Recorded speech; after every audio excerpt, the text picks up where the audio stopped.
गांव में सुबह का समय था। सूरज की किरणें हल्के हल्के खेतों पर बिखर रही थीं। पक्षियों की चहचहाहट से पूरा वातावरण मधुर लग रहा था। लेकिन रामपुर गांव के एक छोटे से मिट्टी के घर में उस समय शांति नहीं, बल्कि चिंता छाई हुई थी। उस घर में रहती थी सावित्री देवी। सब उसे माँ कहकर बुलाते थे। विधवा थी, पर पूरे गांव के लिए सहारा जैसी। 2 बच्चे थे, बड़ा बेटा गोपाल जो 10वीं में पढ़ता था और छोटी बेटी सुहानी जो अभी 7वीं में थी। सावित्री का गुजारा खेतों में मजदूरी करके और घर घर सब्जी बेचकर होता था। चाहे गर्मी हो या सर्दी, वह सुबह 4 बजे उठती, सब्जियों की टोकरी लेकर बाजार जाती और फिर घर लौटकर बच्चों का खाना बनाती। गोपाल पढ़ाई में बहुत अच्छा था। स्कूल के मास्टर जी कहते, सावित्री बहन, ये लड़का गांव का नाम रोशन करेगा, इसे आगे पढ़ाना जरूरी है। सावित्री का सीना गर्व से चौड़ा हो जाता, मगर एक डर भी सताता। अगर पैसे पूरे न हुए तो बेटे की पढ़ाई बीच में न छूट जाए। उधर बेटी सुहानी बहुत होशियार थी, पर मासूम भी। जब भी माँ बाजार जाती, वह कहती, माँ, मेरे लिए भी एक नई किताब ला दो। सावित्री मुस्कुरा देती, बेटी, अभी तो पैसे नहीं है, लेकिन तुझे किताबें जरूर मिलेंगी। एक दिन गांव में बड़ी खबर आई। पास के शहर में एक कॉलेज खुल रहा है। वहां अच्छे बच्चों को स्कॉलरशिप मिल सकती है। मास्टर जी ने गोपाल का नाम सुझाया, लेकिन शर्त थी, फॉर्म भरने और एडमिशन के लिए 5,000 रुपये जमा कराने होंगे। सावित्री के पैरों तले जमीन खिसक गई। इतने पैसे उसके पास कहाँ से आते? रात को उसने बच्चों को सुला दिया और दिए की रोशनी में अकेली बैठकर सोचने लगी। मेरे पास गहने तो हैं नहीं, बस यह पुराना घर और खेत का छोटा टुकड़ा है। अगर घर गिरवी रख दूं तो बच्चों का क्या होगा?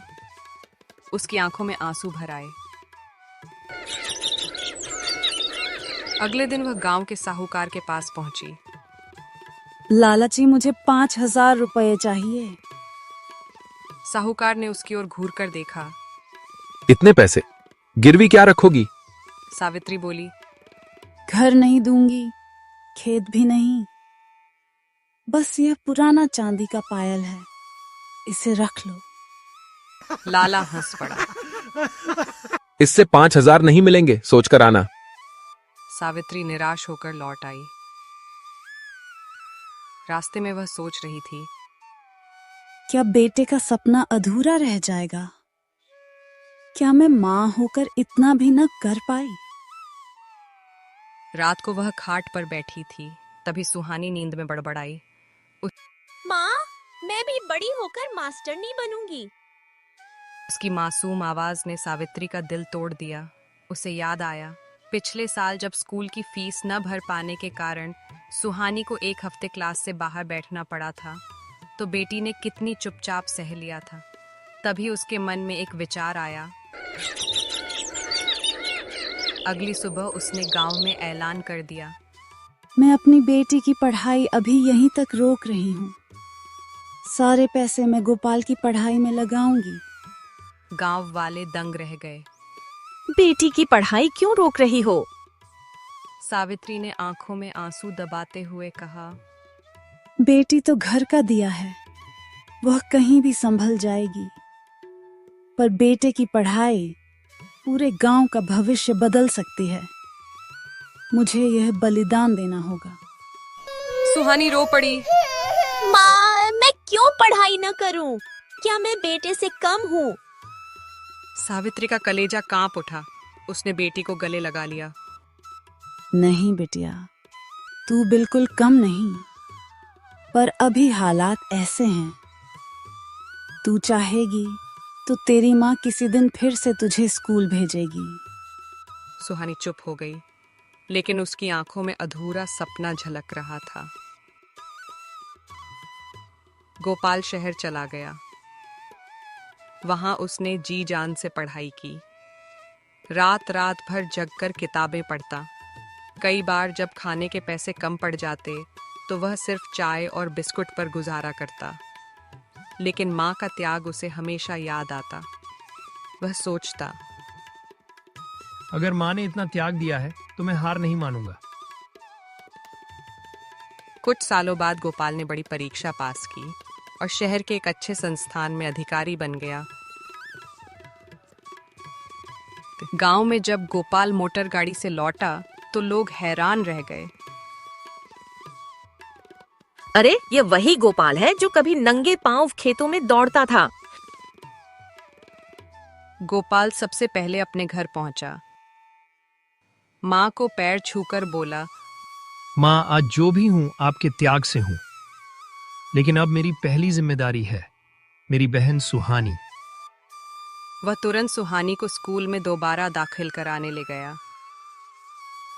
किताबें, बैग, यूनिफॉर्म सब कुछ नया दिलाया।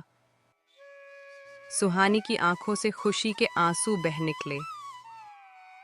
गांव की चौपाल पर एक दिन लोगों ने सावित्री से पूछा, बहन, क्या तुझे अपनी बेटी की पढ़ाई रोकने का पछतावा नहीं है? सावित्री मुस्कुराई और बोली, पछतावा नहीं, गर्व है। मेरा एक बलिदान आज मेरे दोनों बच्चों का भविष्य बना रहा है।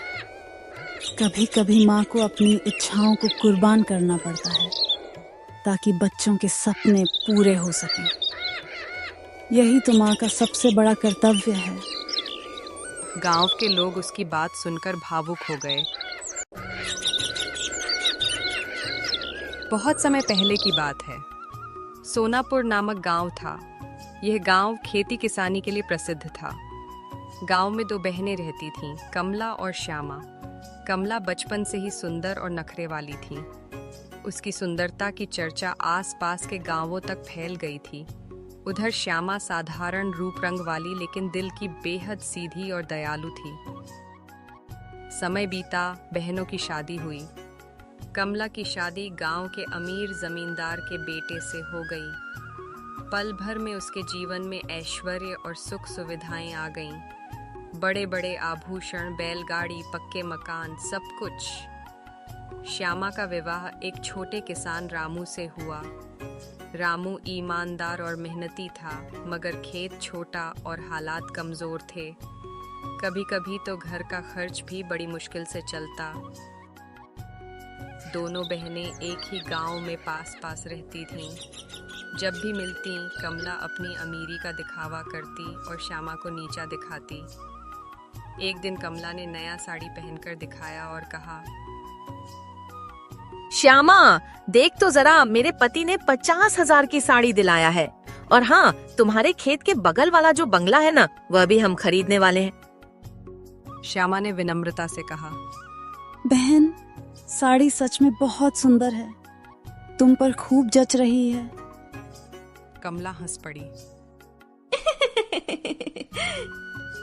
सुंदर तो लगेगा ही, मगर तुझे ये सब कहाँ मिलेगा?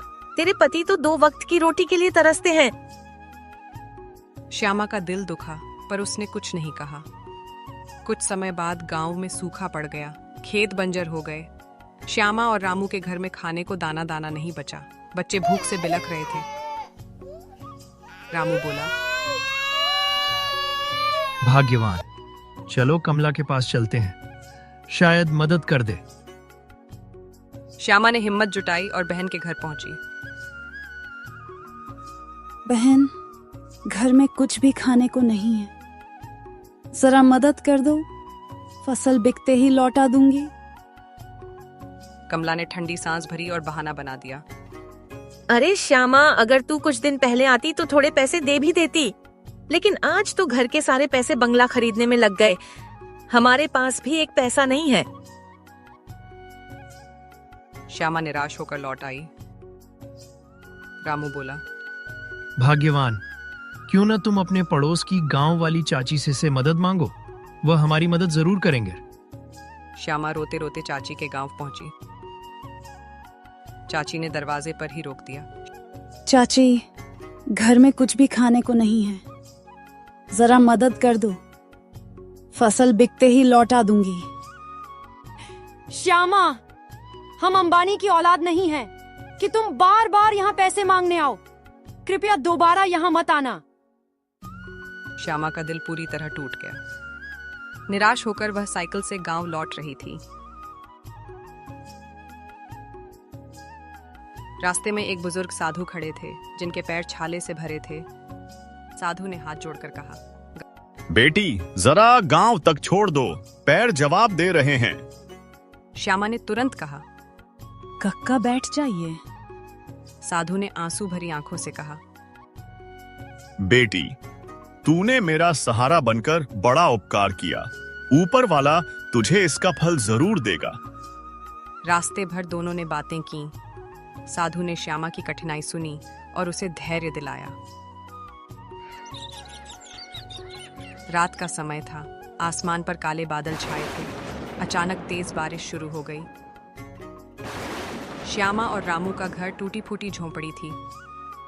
छत से पानी टपकने लगा। बच्चे एक कोने में भीग रहे थे। इतने में दरवाजे पर दस्तक हुई। श्यामा ने खोला तो वही साधु खड़े थे। पूरे भीगे हुए, कपड़े से पानी टपक रहा था। साधु ने कांपती आवाज में कहा,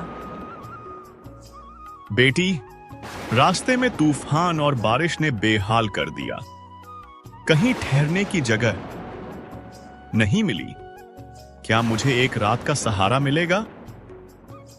श्यामा का मन पसीज गया। बाबा, घर छोटा है और छत भी टपक रही है, लेकिन जो भी है वह आपका ही है। आप अंदर आइए। श्यामा ने बच्चों को एक कोने में बैठाया और साधु को अपनी जगह दी। वह खुद भी भीग रही थी, लेकिन मेहमान की चिंता पहले कर रही थी। बाबा, आपकी खातिरदारी के लिए हमारे पास कुछ नहीं है, हमें क्षमा कर दीजिए। साधु ने आंसू भरी आंखों से कहा, बेटी, तूने आज मुझे सिर्फ छत नहीं दी, बल्कि अपनी करुणा और इंसानियत से मेरा मन गर्म कर दिया। भगवान तुझे इसका फल जरूर देंगे। सुबह जब रामू जागा तो देखा साधु कहीं नहीं थे, लेकिन उनके सिरहाने एक गठरी रखी थी। रामू और श्यामा ने गठरी खोली तो उसमें गेहूं के दाने, सोने चांदी के सिक्के और एक चिट्ठी रखी थी। बेटी, यह तेरे भले मन और सच्चाई का फल है। ऊपर वाला तुझे अब कभी खाली हाथ नहीं छोड़ेगा। श्यामा और रामू की आंखों से खुशी के आंसू झर पड़े। धीरे धीरे यह बात पूरे गांव में फैल गई। लोग हैरान थे कि जो बहन ताने सुनती रही, आज उसी की किस्मत बदल गई। कमला को भी एहसास हुआ कि उसकी अमीरी और घमंड ने उसे सबकी नजरों में छोटा बना दिया है, जबकि श्यामा की दया और भलमनसाहत ने उसे बड़ा कर दिया।